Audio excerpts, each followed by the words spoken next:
The boys at Studio Trigger really know how to brew something up. I remember watching Cyberpunk Edgerunners. Can't remember how long it's been since I've watched the series, but ever since then, Cyberpunk influenced me in a way that an anime hasn't in a while, and hence why it did get Anime of the Year. Studio Trigger produced some amazing animes in its time, going from Kill la Kill to Gurren Lagann. Those are just the two household names of Studio Trigger that I absolutely love and adore. Even so, they have such surreal endings, but when you compare Kill la Kill to Gurren Lagann to also Cyberpunk Edgerunners has a uniqueness from its ending and how it's conducted. There will be spoilers in this video, so you have been warned. The anime holds really pretty well in comparison to those anime. It absolutely has a difference when you're looking at the ending or even looking at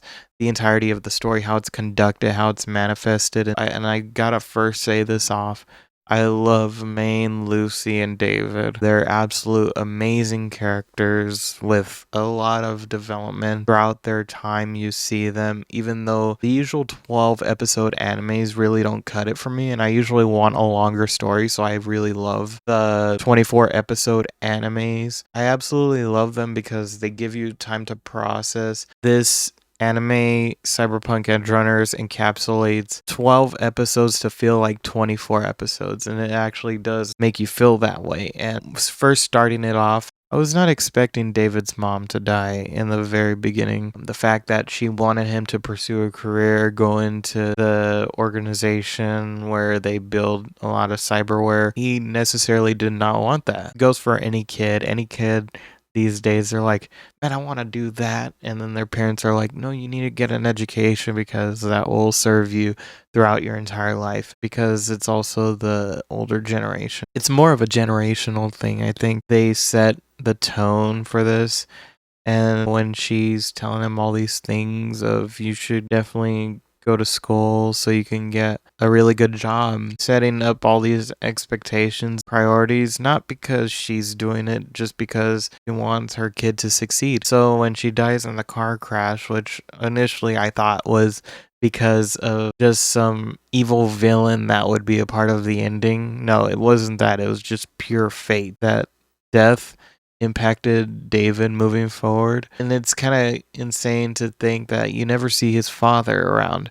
And that's when you're introduced to Maine, but you're first introduced to Lucy before that. Lucy as a character, oh my.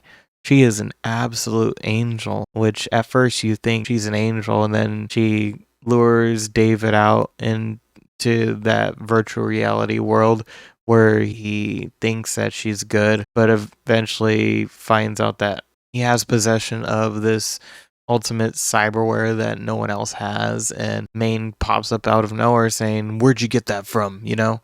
And so that I thought that was pretty funny. The cyberware that David uses, mind you, is freaking insane. It allows him to slow down time and also move at fast paces while everyone else is in slow motion. I just think that is so cool. If it's 2077 we're talking about, I hope that technology exists by then. It would be freaking awesome. But going back to it, you're introduced to Maine and all these other guys, and how if you use too much cyberware, it will literally corrupt your mind and make you go cyber psycho. I believe that's the term that they used in the anime. And I thought that was really cool, interesting concept, because if you really think about it, that kind of exists in our day and age with substance abuse and people who overuse substances. They do heinous acts, genocide, whatever it is, murder. Those are real life things that actually happen. So I can see where the public safety in the anime is coming from, where they don't want these cyber psychos just hanging about killing random people because they can't control themselves. I think that's a really cool psychological concept that they really brought into the anime. Another concept that I loved as well is that these cyberware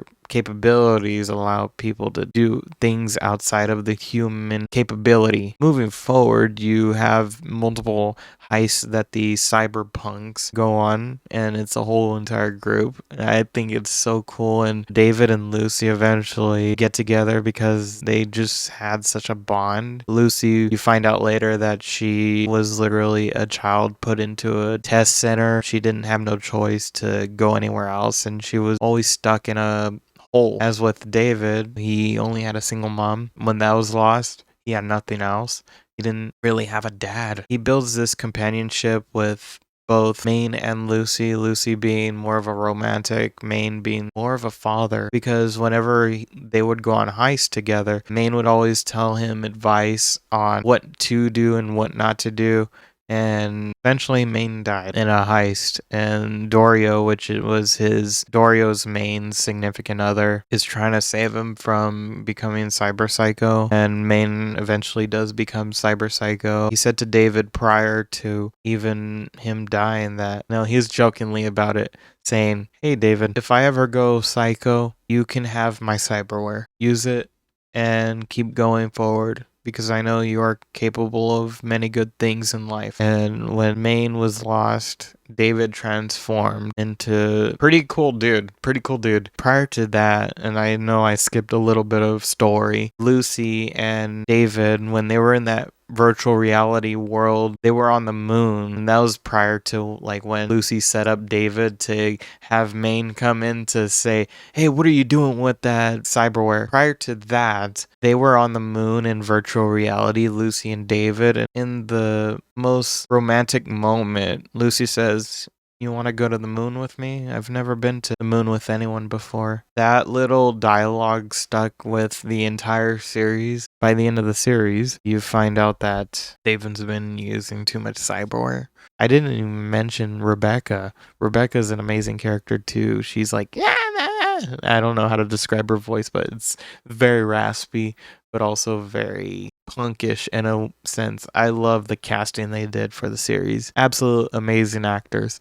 But going back into it, oh, and Lucy does get captured at the end. Oh, I forgot to mention that. My bad. Lucy gets captured, and this is when David was like a lot more older. This is after Maine had died, and eventually David saying that, "Hey Lucy, are you ready to get back on the job?" Because Lucy took a long break after Maine had died. They were very close, pure friendships. It was very sad. Lucy took her time to be like, "I need the time. I'm not ready to do a job yet. Another heist. I'm not ready for it." And I love the representation of nudity in Cyberpunk Edgerunners, because it's not like it's sort of looked at within Kill la Kill, especially like, you know, how the clothing are aliens. When they're nude, they don't show any nipples or anything like that, but in Cyberpunk Edgerunners, they do. I think it's more of an art than, "Whoa, look at that." I think it's more for like the mature adults. If they suffer through any of the challenges that the characters face in the series, man, they can relate with it. It's a very relatable series. There were times where, you know, David and Lucy, they were already living together. They were never thinking about that one dream they always had together, which was going to the moon. And so that brings me to my next point. They go to like this little box thing in the desert. The head honchos of like the technology, I forget what their names are. They basically lure David, Rebecca, and Kiwi. She's a really cool person too. She knew Lucy, I think, prior to the events. No, I don't think so. I think Kiwi just popped up. Going back to it, Kiwi was working with the government that was trying to take David's cyberware back, because it's actually weaponry of the government. So like they were trying to take it back. Kiwi's like paid off to like get it back. And so they lure him into the box where the more advanced cyberware is, and they're surrounded. Kiwi and Rebecca warn David, like, "No, you can't use that cyberware. It's literally going to make you cyber psycho the more you use it," right?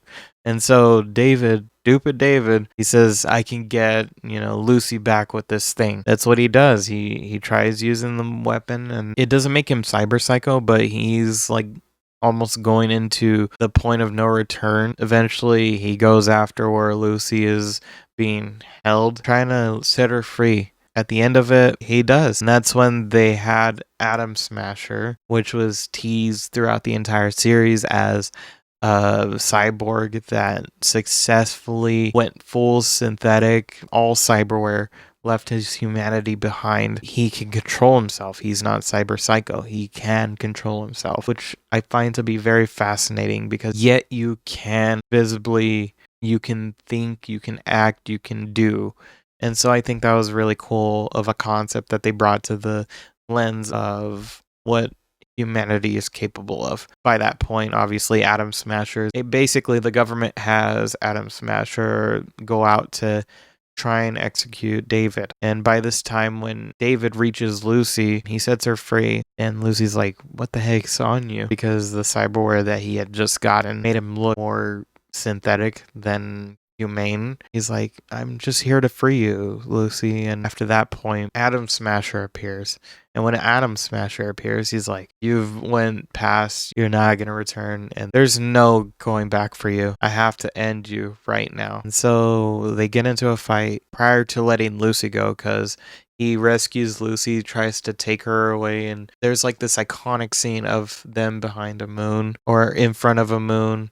And it's like their silhouettes, and it's so pretty. If you have seen it, you know what I mean. They have a moment, and then he sets Lucy down and tries to fight Atom Smasher. Eventually, Atom Smasher just takes his synthetic and just rips it apart, beats him to a pulp, and basically has a gun to his head, and David accepts his fate. He knows how content he is, knowing the fact that he may have went too far. And this is like the moment where I feel like sometimes abuse goes on for so long and you don't know what's good until it's too late and nobody knows what they're doing. It's kind of a crazy realization that this anime brings to the table, and I absolutely love it to bits. Hence why I understand now why it got Anime of the Year. And as of me recording this video, it's only 4 hours left in the Anime Awards. Look at what shirt I'm wearing. I'm wearing my Oshinoko shirt, which I hope, they do win it. If they don't, then take back my words. Whatever anime gets it, if it's Chainsaw Man, it might be a head-to-head with Chainsaw Man. That's the only one I can accept that beats Oshinoko. I don't think anything else can beat Oshinoko besides Chainsaw Man. And if it is Chainsaw Man, eventually I'll watch Chainsaw Man in a year's time, because that's what I did with Cyberpunk Edgerunners. I waited until the hype dies down and watch it and enjoy it very spectacularly. The reason why I say that this ending is a lot different from the Kill la Kill and the Gurren Lagann, because Kill la Kill has more of an ending where it goes into space and all this stuff, and so does Gurren Lagann, and Cyberpunk Edgerunners doesn't have that treatment. Yet they're always saying how Lucy and David want to go to the moon. Eventually, the ending scene is of Lucy going at the moon, which is a dream they always wanted, and they weren't able to get it. But Lucy always thought about David in those moments where he wasn't there anymore, and thought about their dreams and aspirations. And I think this anime ends in a way where it makes you think that, what are other people's dreams and aspirations? What do they want for themselves in life? It makes me feel like whatever anyone else's dreams are, I want to be able to experience those dreams with them. That's my takeaway from Cyberpunk Edgerunners, and I really enjoyed the anime. 10 out of 10. I love the soundtrack. Don't even get me started on the soundtrack. I Really Want to Stay at Your House is a really good song. I absolutely love that one. Same with Let You Down. Same with Where Did Your Love Go? Those tunes are absolutely god tier. The first time I heard them, I was like, damn, I really need to look up the soundtrack, because it's absolutely a masterpiece, and it's a lot different from Kill la Kill and Gurren Lagann, like I said before. And that doesn't mean that Gurren Lagann or Kill la Kill is bad. I actually genuinely enjoy those series. I think Gurren Lagann is better than Darling in the Franxx, if you ask me. The reason why they're popular is for a reason. They're very unique. They have something going for them that not other anime do. And there's some things that Kill la Kill has that Cyberpunk Edgerunners doesn't have. Same vice versa with Gurren Lagann as well with both of these series. Let me know your guys' thoughts and opinions. What did you guys think of this anime? I thought it was actually genuinely good for its time. I can see like the resemblance of Studio Trigger in the series. Obviously, it's a whole entire studio and they have their specific art style down to a T. And so I can sort of see the similarities between those series, but I absolutely love it either way. It has a feel that no other anime feels. With that being said, I have been Noble Oath. Feel free to like, subscribe, comment down below your guys' thoughts and opinions. And with that being said, I will see you guys in the next one. Take care and peace.